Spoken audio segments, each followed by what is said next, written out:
नमस्कार, मैं हूं अंकुर और आप देख रहे हैं सत्य इंडिका न्यूज बुलेटिन। एक नजर अब तक की सुर्खियों पर। पहलगाम हमले पर पूरे देश में आक्रोश है। आम जन भी इसी की चर्चा कर रहे हैं और मोदी सरकार से काफी उम्मीदें लगाए बैठे हैं। राहुल गांधी और विपक्षी नेता भी सरकार का साथ देने और पाकिस्तान पर एक्शन की मांग कर रहे हैं। इस बीच दिल्ली की राउज एवेन्यू कोर्ट ने नेशनल हेराल्ड मामले में राहुल गांधी और सोनिया गांधी पर एक्शन ले लिया है। शुक्रवार को कोर्ट की ओर से सोनिया गांधी, राहुल गांधी और कांग्रेस प्रवासी इकाई प्रमुख सैम पित्रोदा समेत 5 लोगों को नोटिस जारी किया गया है। ईडी ने मनी लॉन्ड्रिंग से जुड़े मामले में चार्जशीट दाखिल किया था। ये नोटिस इसलिए जारी किया गया है ताकि ये तय किया जा सके कि कोर्ट को चार्जशीट स्वीकार करनी चाहिए या नहीं। अब नोटिस के जवाब के साथ ही राहुल, सोनिया समेत अन्य लोगों के वकीलों की दलीलें सुनने के बाद राउज एवेन्यू कोर्ट समन जारी करने पर फैसला लेगा। जातीय जनगणना कराए जाने के बाद मोदी सरकार के ऐलान के बाद देश की सियासत का माहौल जबरदस्त गर्म है। न सिर्फ विपक्षी दलों ने बल्कि मोदी सरकार की अगुवाई कर रहे एनडीए में भी कई दल ऐसे हैं जो जातीय जनगणना कराए जाने की मांग करते रहे हैं। ऐसा ही एक दल अपना दल सोनेवाल है। पार्टी के अध्यक्ष और केंद्रीय राज्य मंत्री अनुप्रिया पटेल ने इस मामले में द इंडियन एक्सप्रेस से बात की और वही बात की जो राहुल गांधी लंबे समय से करते रहे हैं। उन्होंने कहा कि जातीय व्यवस्था सदियों पुरानी है और इसके आधार पर भेदभाव हमारे समाज की सच्चाई है। अगर आप चाहते हैं कि देश आगे बढ़े तो हमें सामाजिक असमानताओं को दूर करना होगा और इसके लिए जाति जनगणना जरूरी है। उन्होंने कहा कि इससे हमें पता चलेगा कि समाज में किस हद तक जाति का वजूद है। पटेल ने कहा कि जब बीजेपी के नेता इस मामले में नहीं बोलते थे तब भी उनकी पार्टी जाति जनगणना का मुद्दा उठाती थी। पीएम मोदी ने आज अमरावती राजधानी शहर के विकास के लिए 58,000 करोड़ रुपए से अधिक की लागत वाली विभिन्न परियोजनाओं की आधारशिला रखी। इस दौरान पीएम ने सीएम चंद्रबाबू नायडू की जमकर तारीफ की। उन्होंने बताया कि जब वो गुजरात के नए सीएम बने तो उन्होंने किस सीएम से सीखा था। प्रधानमंत्री नरेंद्र मोदी ने कहा कि जब मैं गुजरात का नया मुख्यमंत्री बना था तो मैं हैदराबाद में चंद्रबाबू नायडू द्वारा की जा रही पहलों पर बहुत बारीकी से नजर रख रहा था। मैंने बहुत कुछ सीखा और आज मुझे उन्हें लागू करने का अवसर मिला। प्रधानमंत्री ने कहा कि मैं अपने अनुभव से कहता हूं कि भविष्य तकनीकी हो या बहुत बड़े स्केल पर काम करना हो और जल्दी से इसे जमीन पर उतारना हो तो वो काम चंद्रबाबू नायडू उत्तम से उत्तम तरीके से कर सकते हैं। भारत पाकिस्तान के बीच तनाव बढ़ रहा है, युद्ध की चर्चाएं चल रही हैं। इस बीच अब चीन के बाद बांग्लादेश की भी एंट्री हो गई है। बांग्लादेश के retired major general ANM Fazlur Rahman ने सुझाव दिया है कि अगर भारत पाकिस्तान पर हमला करता है तो उनके देश को भारत के सभी पूर्वोत्तर 7 राज्यों पर आक्रमण कर उन पर कब्जा कर लेना चाहिए। रहमान को बांग्लादेश के मुख्य सलाहकार मोहम्मद यूनुस का करीबी माना जाता है। उन्होंने इस वाहियात विचार को साकार करने के लिए चीन के साथ सहयोग का भी आह्वान किया है। उन्होंने कहा कि इस संबंध में मुझे लगता है कि चीन के साथ ज्वाइंट मिलिट्री अरेंजमेंट पर चर्चा शुरू करना जरूरी है। बांग्लादेश नेशनल पार्टी के अध्यक्ष और पूर्व प्रधानमंत्री खालिदा जिया करीब 4 महीने बाद 5 मई को बांग्लादेश वापस पहुंच रही हैं। वो अपनी 2 बहुओं के साथ 4 मई को लंदन से रवाना होंगी। BNP अध्यक्ष के निजी चिकित्सक और पार्टी के स्थायी समिति के सदस्य जाहिद हुसैन ने BBC बांग्लादेश को यह बात बताई। उन्होंने बताया कि जिया के स्वास्थ्य की जांच शुक्रवार तक पूरी हो जाएगी। पहलगाम आतंकी हमले के बाद भी कश्मीर में कई जगहों पर पर्यटक पहुंच रहे हैं और लगातार इसके वीडियो और तस्वीरें मीडिया के जरिए हमारे सामने आ रही हैं। जबकि पाकिस्तान के कब्जे वाले कश्मीर यानी POK में हालात इसके बिल्कुल उलट हैं। हालात ये हैं कि POK में नीलम घाटी और लाइन ऑफ कंट्रोल यानी LOC के आसपास के इलाकों में टूरिस्ट को जाने से रोक दिया गया है। पाकिस्तान के PM शहबाज शरीफ ने संकेत दिया था कि कुछ गड़बड़ी होने की स्थिति में उनकी सरकार POK में इमरजेंसी लगाने की सोच रही है। इसके अलावा सरकार ने इलाके में सभी मदरसों को 10 दिनों के लिए बंद रखने का आदेश भी दिया है। पाकिस्तानी अखबार द डॉन के मुताबिक इस इलाके में होटल, गेस्ट हाउस, रेस्तरां और मैरिज हॉल चलाने वालों ने कहा है कि अगर भारत हमला करता है तो वो अपने अपने प्रतिष्ठानों को सेना के लिए छोड़ देंगे। POK के प्रधानमंत्री चौधरी अनवारुल हक ने कहा कि उनकी सरकार का प्रशासन हालात पर नजर रख रहा है। उन्होंने ये भी भरोसा दिलाया है कि उनकी सरकार लोगों के खाना, दवाइयों और अन्य बुनियादी जरूरतों को पूरा करने के लिए इंतजाम कर रही है। इसके अलावा बॉर्डर वाले इलाकों में रहने वाले लोगों को 2 महीने का राशन का स्टॉक रखने का निर्देश भी दिया गया है।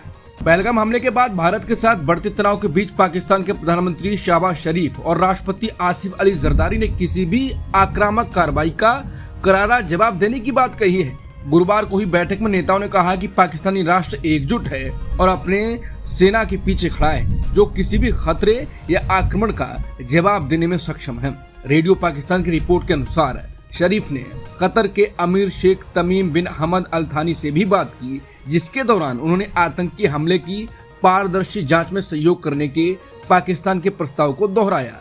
ये तब हुआ जब केंद्रीय मंत्री अमित शाह ने हमले के अपराधियों के खिलाफ कड़ी कार्रवाई करने की कसम खाई है। शाह ने कहा है कि जिसने भी कायरतापूर्ण हमला किया है, हम किसी को छोड़ेंगे नहीं। श्रीनगर के एक शख्स और 6 सदस्यों वाले उनके परिवार को डिपोर्टेशन पर सुप्रीम कोर्ट से राहत मिली है। अदालत ने एक अहम मामले में उनके परिवार के निर्वासन से जुड़ी याचिका पर सुनवाई करते हुए निर्देश दिया कि जब तक इस मामले में अंतिम निर्णय नहीं लिया जाता, तब तक उनके खिलाफ कोई कार्रवाई नहीं की जाएगी। ये मामला राष्ट्रीय सुरक्षा, नागरिकता और मानवाधिकारों में से जुड़ा है। याचिकाकर्ता और उनका परिवार कथित तौर पर अवैध प्रवास और नागरिकता से संबंधित मुद्दों के कारण डिपोर्टेशन यानी निर्वासन का सामना कर रहा है। याचिका में दावा किया गया है कि उनके पास भारत में रहने का वैध दस्तावेज है और निर्वासन की कार्रवाई उनके मौलिक अधिकारों का उल्लंघन करती है। रिपोर्ट के अनुसार याचिकाकर्ता अहमद तारिक भट्ट ने दावा किया है कि वो अपने परिवार के साथ 1997 में पाकिस्तान के कब्जे वाले कश्मीर के मीरपुर से श्रीनगर आ गए थे। उन्होंने कहा कि वो वैध पासपोर्ट और आधार कार्ड के साथ भारतीय नागरिक हैं और उनके परिवार में उनका पिता, माता, बड़ी बहन और 2 छोटे भाई शामिल हैं। पीएम मोदी ने केरल में विपक्ष पर निशाना साधा और कहा कि आज का इवेंट कई की नींद हराम कर देगा। इसके बाद कांग्रेस हमलावर हो गई है और इशारों में कहा है कि मोदी ने पाकिस्तान को खुश कर दिया है। कांग्रेस नेता पवन खेड़ा ने कहा है कि देश का दुर्भाग्य है कि ऐसे नाजुक समय में जब देश का समूचा विपक्ष सरकार के साथ खड़ा है, देश के प्रधानमंत्री ऐसी फूहड़ राजनीति कर रहे हैं। देश के दुश्मन मुस्कुरा रहे होंगे। कांग्रेस नेता सुप्रिया सुले ने कहा है कि पहलगाम आतंकी हमले को 10 दिन से ज्यादा हो गए, लेकिन बजाय पाकिस्तान को सबक सिखाने के प्रधानमंत्री को विपक्ष की नींद उड़ाने की ज्यादा चिंता है। अजीब इंसान है ये। पीएम मोदी केरल में हैं। वहां उन्होंने तिरुवनंतपुरम में 8,900 करोड़ रुपए की लागत से निर्मित Vizianagaram international deep water multipurpose C port को राष्ट्र को समर्पित किया। इस दौरान मुख्यमंत्री पिनारी विजयन के अलावा मंच पर कांग्रेस नेता शशि थरूर भी मौजूद रहे। पीएम मोदी ने इशारों में कांग्रेस पर हमला बोलते हुए कहा कि मंच पर शशि थरूर भी बैठे हैं। आज का ये इवेंट कई लोगों की नींद उड़ा देगा। जहां पहुंचनी चाहिए ये बात पहुंच भी गई होगी। 22 अप्रैल को जम्मू कश्मीर के पहलगाम में हुए आतंकवादी हमले के बाद भारत ने पाकिस्तान के खिलाफ एक और बड़ा कदम उठाने की तैयारी कर ली है। सरकार 2 प्रमुख आर्थिक रणनीतियों पर विचार कर रही है, जिनका उद्देश्य पाकिस्तान को मिलने वाले आतंकवाद समर्थक वित्त पोषण को रोकना है। सरकारी सूत्रों के अनुसार Bharat financial action task force यानी FATF की ग्रे लिस्ट में पाकिस्तान को दोबारा शामिल कराने के लिए अंतर्राष्ट्रीय समर्थन जुटाने की योजना बना रहा है। पाकिस्तान जून 2018 से अक्टूबर 2022 तक ग्रे लिस्ट में था। इस सूची में होने से पाकिस्तान को विदेशी निवेश और वित्तीय सहायता में काफी नुकसान हुआ था। FATF की ग्रे लिस्ट में शामिल होने का मतलब होता है कि उस देश की वित्तीय गतिविधियों पर कड़ी निगरानी रखी जाती है और विदेशी निवेशक अतिरिक्त सतर्कता बरतते हैं।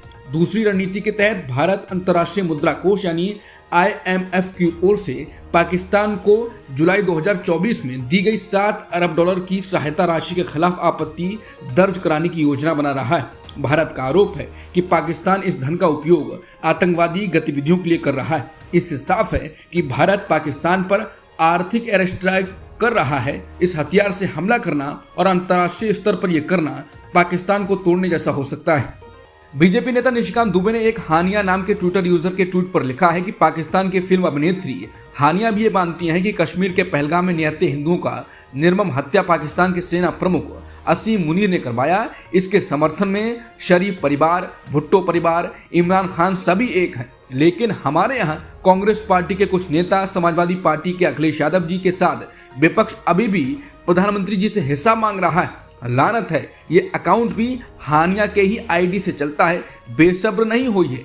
हालांकि निशिकांत दुबे के इस दावे को फैक्ट चेकर मोहम्मद जुबैर ने एक्सपोज कर दिया। उन्होंने दिखा दिया कि ये अकाउंट पाकिस्तानी एक्ट्रेस हानिया नहीं बल्कि हानिया आमिर के नाम से अकाउंट शिवम यादव द्वारा चलाया जा रहा है, जिसके बाद लोग निशिकांत दुबे की चुटकी भी ले रहे हैं। पश्चिम बंगाल में फिर से सांप्रदायिक तनाव फैलाने की कोशिश की गई है। यहाँ उत्तर 24 परगना जिले में रेलवे स्टेशन के पास शौचालय की दीवार पर पाकिस्तान के झंडे का फोटो चिपकाने के साथ हिंदुस्तान मुर्दाबाद लिखकर सांप्रदायिक तनाव पैदा करने की साजिश रची गई।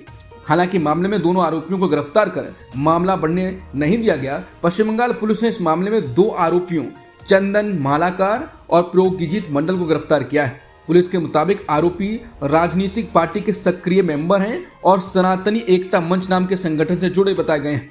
इन्हें बुधवार रात बोनगांव इलाके से गिरफ्तार किया गया। पहलगाम में हुए आतंकी हमले में भारतीय नौसेना के लेफ्टिनेंट विनय नरवाल की भी मौत हो गई थी। बाद में उनकी पत्नी ने मुस्लिमों के खिलाफ और कश्मीरियों के खिलाफ नफरत न फैलाने की बात कही थी, जिसके बाद उनके खिलाफ सांप्रदायिक कट्टरपंथी उतर आए हैं। पत्रकार रोहिणी सिंह ने एक ट्वीट को रीट्वीट किया है जिसमें कहा गया है कि बेशर्म सांप्रदायिक कट्टरपंथी अब एक महिला को गाली दे रहे हैं जिसने अपने सैनिक पति को आतंकी हमले में खो दिया है, क्योंकि वो कश्मीरियों और मुसलमानों के खिलाफ नफरत न फैलाने की अपील कर रही हैं। यही लोग पहलगाम हमले के बाद नफरत फैलाने के लिए उनकी शोकग्रस्त तस्वीर का दुरुपयोग कर रहे थे। घृणित हैं ये। पहलगाम में हुए आतंकी हमले में भारतीय नौसेना के लेफ्टिनेंट विनय नरवाल की भी मौत हो गई थी। करनाल में ब्लड डोनेशन करने पहुंची लेफ्टिनेंट विनय नरवाल की पत्नी हिमांशी नरवाल ने एनआई से बातचीत करते हुए कहा कि हम नहीं चाहते हैं कि लोग मुसलमानों या कश्मीरियों के खिलाफ जाएं। हम शांति चाहते हैं और केवल शांति। बेशक हम न्याय चाहते हैं। जिन्होंने गलत किया है उन्हें सजा मिलनी चाहिए। इस मौके पर पत्रकारों के एक सवाल के जवाब में उन्होंने कहा कि वो भी देश की सेवा का रास्ता चुनेंगे। समाचार एजेंसी रॉयटर्स ने गुरुवार शाम को कंपनी के एक पत्र का हवाला देते हुए कहा कि पाकिस्तान द्वारा भारतीय एयरलाइनों के लिए अपना हवाई क्षेत्र बंद करने के बाद एयर इंडिया को $600 मिलियन तक का अतिरिक्त खर्च वहन करना पड़ सकता है। एयरलाइन ने चेतावनी दी कि लंबी उड़ान अवधि का यात्रियों पर भी असर पड़ेगा। नतीजतन एयर इंडिया को प्रतिबंध के प्रत्येक वर्ष के लिए $591 मिलियन से अधिक का नुकसान होने की उम्मीद जताई जा रही है। पहलगाम आतंकी हमले पर ओवैसी ने फिर पाकिस्तान पर हमला बोला है। ओवैसी ने कहा कि केंद्र सरकार को आतंकवाद का खात्मा करना चाहिए। इस बार घर में घुसकर सिर्फ मारना पीटना नहीं, घर में घुसकर बैठ जाना है। ओवैसी ने कहा कि बीजेपी कहती है घर में घुस के मारेंगे। अगर सरकार इस बार पाकिस्तान के खिलाफ एक्शन लेगी तो घर में घुसकर मारने के बजाय घर में घुसकर बैठ जाना है। बता दें, इस पाकिस्तान के खिलाफ पूरा देश एकजुट है और विपक्षी नेता भी मोदी सरकार का खुलकर साथ दे रहे हैं। अमेरिकी उपराष्ट्रपति जेडी वेंस ने जम्मू कश्मीर के पहलगाम में हुए आतंकी हमले के बाद भारत से संयमित प्रतिक्रिया की अपील की है और क्षेत्रीय तनाव को बढ़ने से रोकने की जरूरत पर जोर दिया। जेडी वेंस ने कहा कि हमारी आशा है यानी उम्मीद है कि भारत इस आतंकवादी हमले का इस तरह से जवाब देगा जिससे व्यापक क्षेत्रीय संघर्ष पैदा न हो। फॉक्स न्यूज को दिए एक इंटरव्यू में जेडी वेंस ने पाकिस्तान से इस हमले के लिए जिम्मेदार पाकिस्तान स्थित आतंकवादियों को पकड़ने में भारत के साथ सहयोग करने का भी आग्रह किया। बता दें, यह हमला उस समय हुआ जब जेडी वेंस और उनका परिवार 4 दिवसीय भारत यात्रा पर थे। ईरान के विदेश मंत्री अब्बास अरागची के अगले सप्ताह नई दिल्ली आने की उम्मीद है। सूत्रों ने बताया कि अरागची के आने की संभावित तारीख 8 मई है, लेकिन आतंकी हमले को लेकर भारत और पाकिस्तान के बीच तेजी से हो रहे घटनाक्रम की पृष्ठभूमि में आधिकारिक घोषणा अभी बाकी है। बता दें, पहलगाम आतंकी हमले को लेकर भारत और पाकिस्तान के बीच मध्यस्थता करने की अपनी मंशा जाहिर करने के कुछ दिनों बाद ईरान के विदेश मंत्री की भारत यात्रा होगी। नई दिल्ली में ईरानी दूतावास के सूत्रों ने बताया कि वो भारत के विदेश मंत्री एस जयशंकर के साथ पहलगाम हमले के सभी पहलुओं के अलावा द्विपक्षीय, क्षेत्रीय और वैश्विक महत्व के अन्य मुद्दों पर विस्तृत चर्चा करेंगे। पंजाब हरियाणा के बीच चल रहा पानी का विवाद आज और भी गहरा गया। पंजाब के मुख्यमंत्री भगवंत मान ने शुक्रवार को सर्वदलीय बैठक के बाद ऐलान किया कि हरियाणा को अब और अतिरिक्त पानी नहीं देंगे। सर्वदलीय बैठक में सभी दलों के नेताओं ने कहा कि सभी राजनीतिक दल इस मुद्दे पर एकजुट होकर राज्य सरकार का समर्थन करेंगे और पंजाब का पक्ष रखने के लिए एक प्रतिनिधिमंडल प्रधानमंत्री से मिलेगा। इस पर चर्चा के लिए सोमवार को पंजाब विधानसभा का विशेष सत्र भी बुलाया गया है। बैठक में हुए फैसले के बाद मुख्यमंत्री भगवंत मान ने प्रेस कॉन्फ्रेंस कर पंजाब का पानी हरियाणा को देने के निर्देश पर कड़ा विरोध जताया। उन्होंने आरोप लगाया कि एक सरकारी आदेश के जरिए पंजाब का पानी हरियाणा को देने का फैसला किया गया है और इसके लिए प्रशासनिक अधिकारियों के तबादले किए गए। उन्होंने कहा कि पंजाब का पानी लेना अन्यायपूर्ण है और इसे बर्दाश्त नहीं किया जाएगा।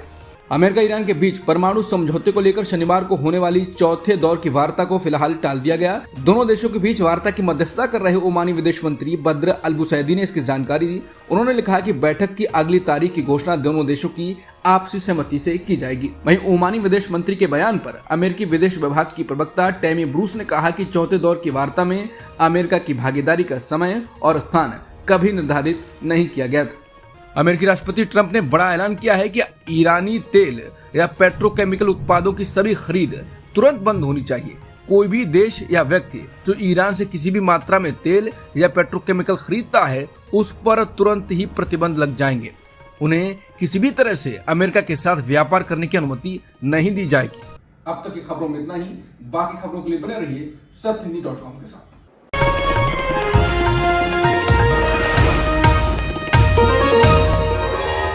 Copyright disclaimer under Section 107 of the Copyright Act 1976. Allowance is made for fair use for purposes such as criticism, comment, news reporting, scholarship, and research. Fair use is a use permitted by copyright statute that might otherwise be infringing.